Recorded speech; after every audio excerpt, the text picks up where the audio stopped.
Como os decía, en principio, buenas tardes a todos y, en primer lugar, agradecer a la Asociación Profesional de Asesores Fiscales de la Comunidad Valenciana, Miguel, y a ASEF Consultec, José Manuel, pues por la excelente jornada que habéis programado y por haber invitado al Inmarsat a la moderación de esta jornada. Como no, quiero felicitar a los ponentes, Simón, José Manuel, por vuestra implicación y por las excelentes exposiciones que habéis realizado. Y, como no, a todos ustedes, a los asistentes, por haber asistido a esta jornada en un día pues con la inclemencia meteorológica que tenemos ahí fuera. Yo decía antes cuando he venido que quizá no nos vayamos, si nos dejáis, porque salir será todo un dilema. Bien, el título de esta jornada me ha parecido muy llamativo porque había una mezcla de aspectos negativos y positivos. Empezábamos hablando de estrés y acabábamos hablando de felicidad. Y en principio pues nos podíamos plantear ¿y qué tiene que ver una cosa con la otra? Realmente tiene mucho que ver y a lo largo de mi corta exposición os lo voy a intentar hacer ver. Mirad, las empresas, al fin y a la postre, es una organización y como cualquier organización, entendida la organización como conjunto de seres humanos que se reúnen, se caracterizan por tener una conducta que se basa en la interconexión generalmente de tres entornos. Por un lado nos encontramos con el entorno físico-tecnológico, o sea, todo aquello que es físico, todo aquello que es tecnológico, todo aquello que es ambiental. Por otro lado está el social interpersonal, ya se ha comentado a lo largo de esta tarde, pues relaciones interpersonales, tanto entre trabajadores, compañeros, jefes, trabajadores, en fin, todo aquel entorno, cultura de la propia empresa, política que tiene la empresa, que persigue la empresa, todo eso va a ser el entorno social interpersonal. Y por último, el personal. Lógicamente, las organizaciones están formadas por personas y como personas que somos, pues cada uno somos hijos de nuestro padre y nuestra madre y cada uno tenemos nuestra problemática. Ya no en la laboral, sino la extralaboral. Como hablaba antes con Miguel, antes de empezar, estábamos hablando que, lógicamente, todo esto, la persona pues tiene su influencia. Por otro lado, de la interconexión de esos tres entornos que hemos dicho, por un lado el físico-tecnológico, por otro lado el interpersonal y por otro lado el personal, pues surgen tres contextos. El contexto comportamental, el comportamiento, por otro lado vamos a tener el contexto de los roles, qué papel tiene cada uno dentro de esa organización, y por otro lado las tareas organizacionales. Como veis, una organización se complica y bastante, porque ahí somos personas que estamos metidos dentro de un mismo techo, cada uno hijo de nuestro padre y nuestra madre, sometidos a una organización, a cada uno se le da unos roles o no los tiene, que muchas veces el problema viene de ahí, y que estamos trabajando con unos aparatos en un ambiente calor-frío, es un foco de problemas. ¿Vale? Hoy creo que no habrá ningún problema con el calor o con el frío, pero habitualmente esto suele ser un foco de problemas. Cuando uno tiene calor y empieza a poner más frío el aire acondicionado y empiezan a quejarse todos los demás, eso creo que todos lo hemos experimentado. Y bueno, de estos entornos y contextos surgen los denominados factores psicosociales. O sea, los factores psicosociales son, por decirlo de alguna manera, las reglas del juego que tiene una organización. Esos son los factores psicosociales. Y esos factores psicosociales van a diferenciar a una organización de otra. Y, lógicamente, esos factores psicosociales pueden ser positivos o negativos. O sea, si esos factores psicosociales y esos entornos y esos contextos son positivos, lógicamente la organización va a funcionar perfectamente. Ahora, como hay alguna de esas variables que forman parte de esos entornos y de esos contextos se desvía, vamos a tener esos aspectos negativos y dejaremos entonces de hablar de factores psicosociales y hablaremos de riesgo psicosocial. ¿Vale? Hablo de factores psicosociales porque muchas veces se confunde esa palabra. O sea que el factor psicosocial pues, es una serie de variables que forman parte de esa relación. No hay que confundir con el clima, no hay que confundir con la política, no hay que confundir con la satisfacción, no hay que confundir con nada de eso. Todo eso forma parte de los factores psicosociales. Por ello, cuando esos factores psicosociales se alteran, van a generar unos riesgos. Es lo que se van a denominar los riesgos psicosociales. Y esto va a ser negativo. Y ese negativismo puede ser muy intenso, puede ser poco intenso, y muy intenso, y lógicamente es cuando esos factores de riesgo son importantes, pueden llevar a acabar con una organización. Y era lo que antes José Manuel denominaba la empresa tóxica.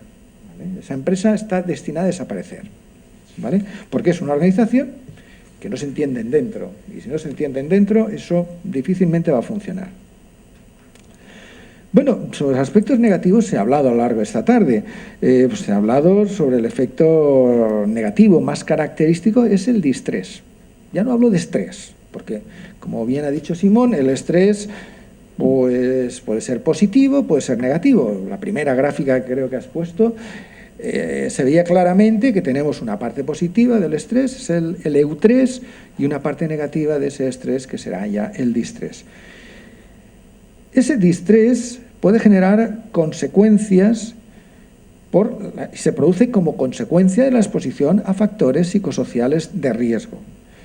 Y esto puede llevar a repercusiones importantes sobre la salud del trabajador. Ya hemos estado hablando que puede producirse ansiedad, puede producirse depresión, puede producirse hipertensión arterial, etcétera, etcétera, etcétera, etcétera, ¿vale?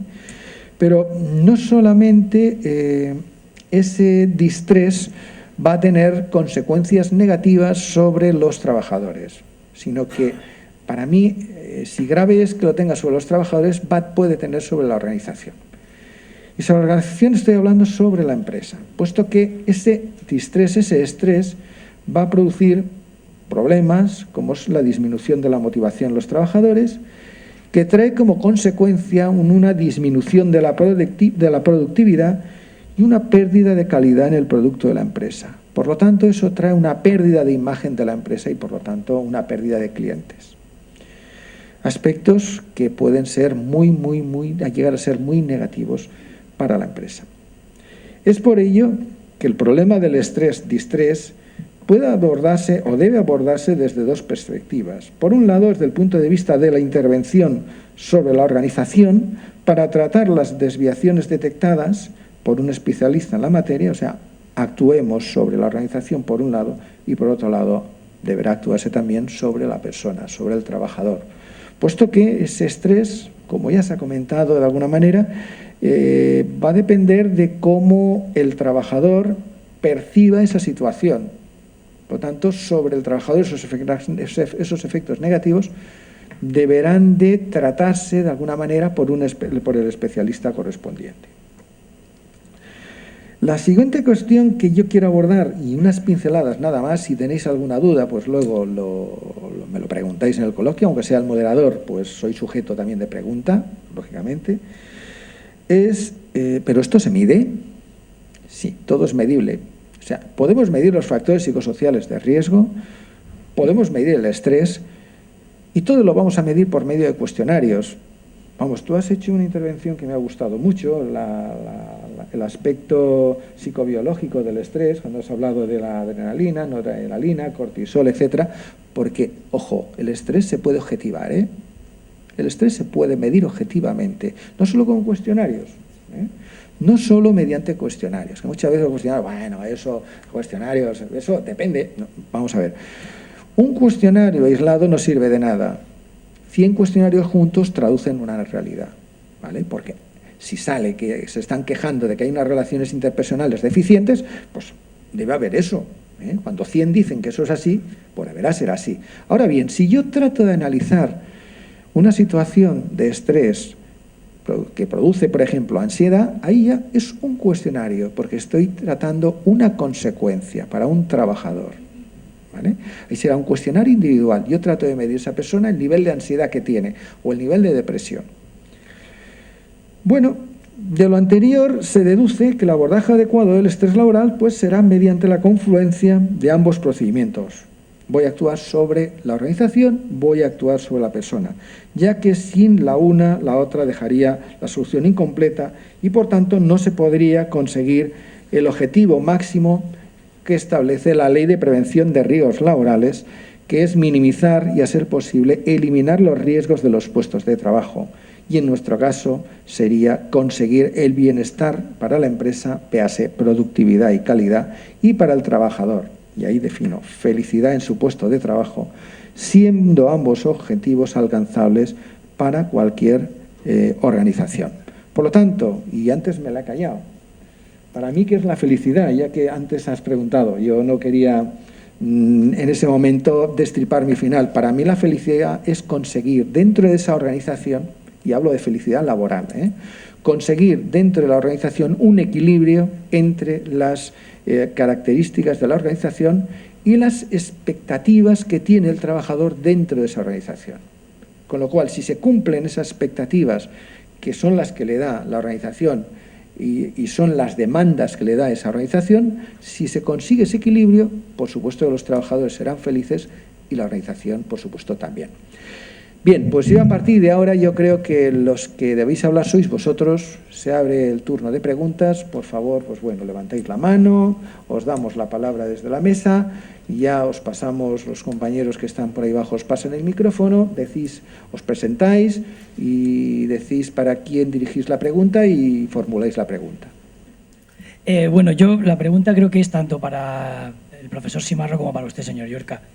Han hablado de que hay unos cuestionarios que miden los factores psicosociales, ¿no? Yo ejerzo como laboralista y me encuentro que a veces en procedimientos judiciales que tratas pues las depresiones o las ansiedades, objetivar eso pues nos resulta muy complicado y sobre todo demostrárselo a un juez. Entonces, yo quisiera saber si lo pueden ustedes decir, qué cuestionarios son esos, si los podemos utilizar. Y si saben ustedes si son admitidos en los tribunales como pruebas y si son oficiales. O sea, ¿hasta qué punto yo como laboralista puedo utilizar? Vamos a ver. Yo contesto. Esos cuestionarios son cuestionarios para ser aplicados por psicólogos.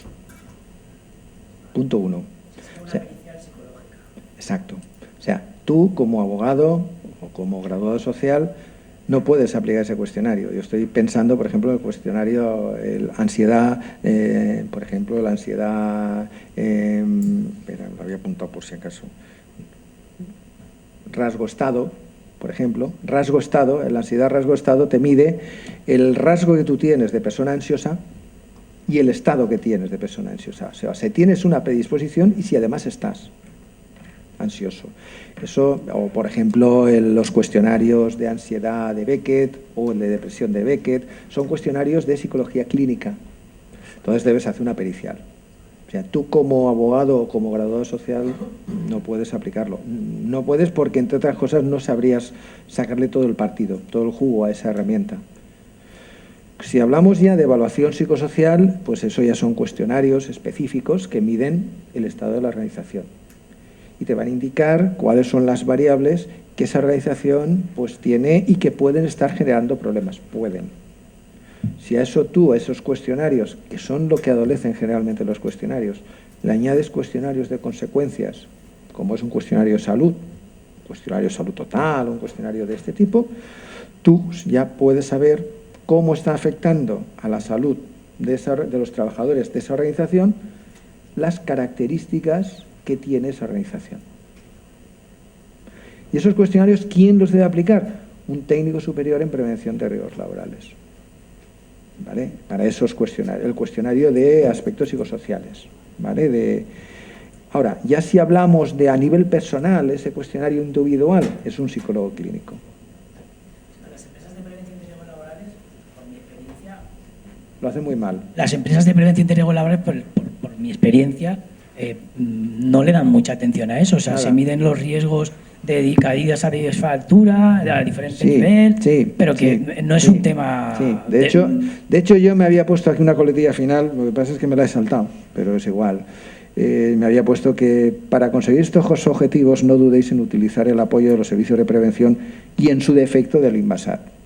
Consciente de que los servicios de prevención, por desgracia, en temas psicosociales, pues andan un poco cojos. No solo en España, sino en Europa incluso. Fijaros que vamos a tener 2 años, que es la campaña europea de la Unión Europea, va sobre prevención de estrés. De hecho, ya aprovecho para invitaros, el día 23 de octubre se hace allí en nuestra sede del Inbasat una jornada sobre prevención de estrés, que pertenece a la Semana Europea de Seguridad y Salud en el Trabajo.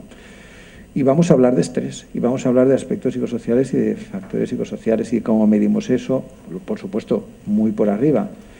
Pero luego ya nosotros tenemos previsto, pues igual para el año que viene, montar algún tipo de curso o algo para evaluación psicosocial. ¿Vale? O sea, ¿existen herramientas en el Inbasat para que nosotros podamos apoyarnos? En el Inbasat y en cualquier sitio. O sea, herramientas para medir los factores psicosociales hay muchas. Yo te puedo decir, por ejemplo, en este momento 3, 4 o 5. Mira, tienes el FSICO. El FSICO es una herramienta que fue realizada y que es libre, es de libre acceso, que eso no es normal, es de libre acceso, desarrollada por el Instituto Nacional de Seguridad y Higiene del Trabajo. Tienes el ISTAS 21, que es también de libre acceso, que está desarrollado por ISTAS, o sea, por comisiones.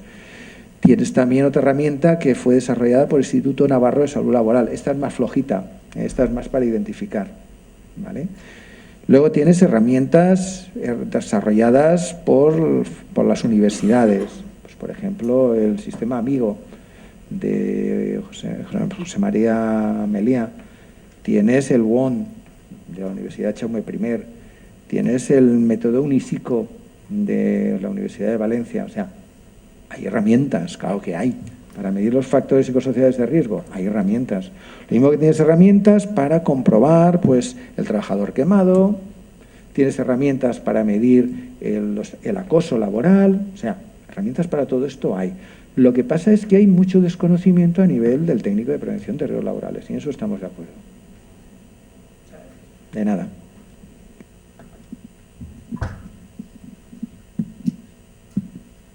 Hola. Una vez que, supongamos, ya nos habéis convencido de que el estrés tiene solución y que la felicidad es posible, ¿qué tal si nos despedimos contándonos qué hacemos mañana cuando vayamos a la oficina? ¿Cómo llevamos a la práctica todo esto que ha quedado muy bien? Ser feliz. Yo me Empieza despido. por pensar que vas a ser feliz. Sí, lo voy a ser en cualquier caso. 1, 2, fíjate, yo, María José, tú sabes cómo voy yo, ¿verdad? ¿Vale? Voy de cabeza. Pero yo lo que trato es de afrontar siempre esas situaciones. O sea, siempre digo lo mismo, tengo 20 papeles. ¿Cuál es el prioritario? Pues este es el primero que solvento, y lo solvento. Pero cuesta igual poner buena que mala cara. O sea, ¿tú eres tu jefe o tienes un jefe? Yo soy el jefe. Tú eres el jefe. Pues cuesta lo mismo poner buena cara que mala cara. Cuesta lo mismo. Y si pones buena cara, pues los demás van a ser felices también contigo. Vas a tener una serie de variables que son las que son. Pues, por ejemplo, el salario. Pues yo estoy seguro, ¿tienes empleados? Estoy seguro que tus empleados te estarán reclamando más salario. ¿No? ¿No? Si a veces les tengo que obligar a que cobren. ¿Qué me quieres contratar? Yo soy la persona más feliz. Y ojo, yo llevo una jefatura y tengo compañeros, y digo compañeros, no, para mí no son subordinados ni son compañeros que trabajan conmigo y que siempre les digo lo mismo. Mirad, cuesta lo mismo venir a trabajar para ser feliz que para ser infeliz. O sea, yo no os voy a putear, yo os voy a dar el trabajo porque yo tengo una responsabilidad y tenemos unos objetivos que cumplir y tenemos que cumplirlos y los tenemos que cumplir todos. Yo hago el trabajo como ellos. Ahora, yo hago lo más complejo y a ellos les dejo lo más sencillo. ¿Vale? De hecho, aquí no hay un compañero mío, estoy yo. ¿Por qué? Porque tengo que estar yo, por mi puesto y por mi responsabilidad. Con lo cual, pues bueno, el ser feliz o el organizar esto bien, pues es cuestión de aprender a ser jefe, quizá, el liderazgo, a ser líder. Porque ten en cuenta que dentro de los liderazgos hay unos liderazgos formales e informales. O sea, tú eres el líder de tu empresa, pero ¿realmente lo eres? ¿O hay otro líder dentro de tu empresa? O sea, tú como líder formal debes ser también el líder informal. Y el líder informal se gana. Se gana día a día, con el trabajo día a día con las personas. Entrando en sus problemas, entendiendo sus problemas personales, ayudando en sus problemas personales. Máxime, tu empresa será pequeñita, ¿no? Ah, pues estás bien. Pues bueno, pues... ¿Tú no trabajas? Ah, muy bien. pero haces... ¿Pero haces feliz a tus trabajadores?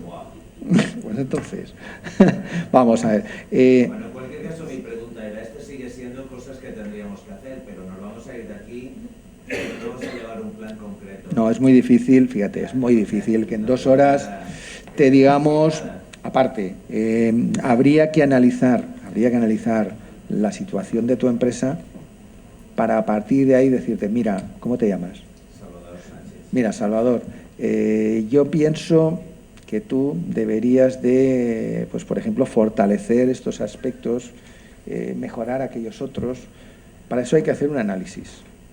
Y con ese análisis de factores psicosociales, yo te podría decir, seguro, lo que tendrías que mejorar o lo que tendrías que no tocar, porque lo estabas haciendo perfectamente. O a lo mejor te diría, mira, Salvador, que tienes una empresa modelo, sigue así, chapó, aquí hay felicidad. ¿Y hasta dónde nos puede ayudar el Inbasar en esto? Mira, primero te tiene que ayudar tu servicio de prevención. Yo quiero unirme al guante que estáis vosotros dos vinculando en tema de comunicación y también hacerlo extensivo. Es decir, venimos aquí, yo entiendo, yo me voy sobre todo con que me habéis hecho pensar, ¿vale? Y creo que con eso ya me llevo mucho. Estamos hablando socialmente de lo que es la excelencia personal, la excelencia empresarial y queda muy bien, bueno, pues a nivel maquetación queda muy bien, ¿no? Pero bueno, todo esto hay que trabajarlo. Y hay que trabajarlo desde pequeños ya, desde los colegios, etc., etc. Y nosotros somos un colectivo que el otro día yo escribí un mail y creo que a veces a nivel social no se nos mira con la relevancia que realmente tenemos y el impacto que tenemos también a nivel social y empresarial. Entonces, no necesariamente tenemos que estar, aparte del estrés de Hacienda y tal, que ya no lo tenemos un poco asumido, el tema de todos los cumplimientos que tenemos que hacer, con todo tipo de entidades que nos tenemos que relacionar, que si riesgos laborales, que si tal, todo eso está muy bien, ¿no? Pero realmente sí que es echar un guante o decir, oye, ¿y por qué no lo trabajamos más? Es decir, porque realmente, pues yo, con el corazón en la mano, Inbasat, no sé si es la primera vez que me impacto con el nombre, ¿no? O sea, por desgracia, a lo mejor por culpa mía, seguro. Pero bueno, de alguna manera vamos a ver, ¿no? Cómo lanzo un guante a ver cómo podemos trabajarlo, porque eso es positivo también para nuestros clientes, para las empresas, para el tejido valenciano y para todo. Como ejemplo, ya termino, yo fui una vez a una empresa que me recomendó un amigo, vete aquí, que tienen un lío que no sé qué y tal, y a ver qué pasa. Una persona que era psicóloga y no había podido organizar el tema. Y yo llego allí y el empresario me dice la misma tarde que nos conocimos, si tú quieres ahora yo tiro a todo el mundo a la calle. 30 trabajadores o 60 eran, no es una animalada. Y yo le dije, mira, mejor que ellos no van a conocer a nadie de tu empresa para trabajarla. Vamos a ver realmente cada uno en qué puesto está, para lo que sirve, etcétera. Y pensando que el primero que habría que echarle ya un repaso era el que me lo estaba diciendo. Y así fue, o sea, poco a poco se fue trabajando con eso. Pero que somos tan importantes los asesores que realmente no se nos tiene en cuenta. Hacemos de todo, ¿no? De psicólogos, de no sé qué y de tal. Pero bueno, también habrá que formarnos, ¿no? En teoría. No solamente a nivel de impuestos, porque ya que abusan de nosotros todos para que lo hagamos todo, pues también podemos ser un vínculo y mejorar nosotros mismos también con esos conocimientos, ¿no? O sea, quería decirte que la mediación es muy importante como elemento de prevención y elemento de solución de conflictos. Los conflictos no son malos, los conflictos son malos y son mal gestionados, pero el conflicto mueve y cambia. Con lo cual, es muy, muy, muy importante conocer estas técnicas, que nosotros podamos recomendárselas a nuestros propios clientes y que además conozcamos las técnicas de comunicación grupal, de las cuales salen cosas sin que nadie te las fuerce, ni te ponga una agenda, ni te diga lo que tienes que hacer, ni nada parecido. Y eso solo surge cuando de verdad te estás metiendo con los temas de mediación dentro de una empresa. Nada más. Sí, no, totalmente de acuerdo contigo. Bueno, pues agradeceros la asistencia a esta jornada, igual que a José Luis, a José Manuel y a Simón, ¿vale? Y esperar que utilicéis también Inversat, que es unos medios a través de los cuales podéis tener claro qué es lo que necesitáis a nivel de colectivo de trabajo. Hay una oferta formativa gratuita durante todo el año en todos los temas de prevención de riesgos laborales. No cobramos nada. Eso es importante. Aparte del asesoramiento que hacemos. Gracias a todos.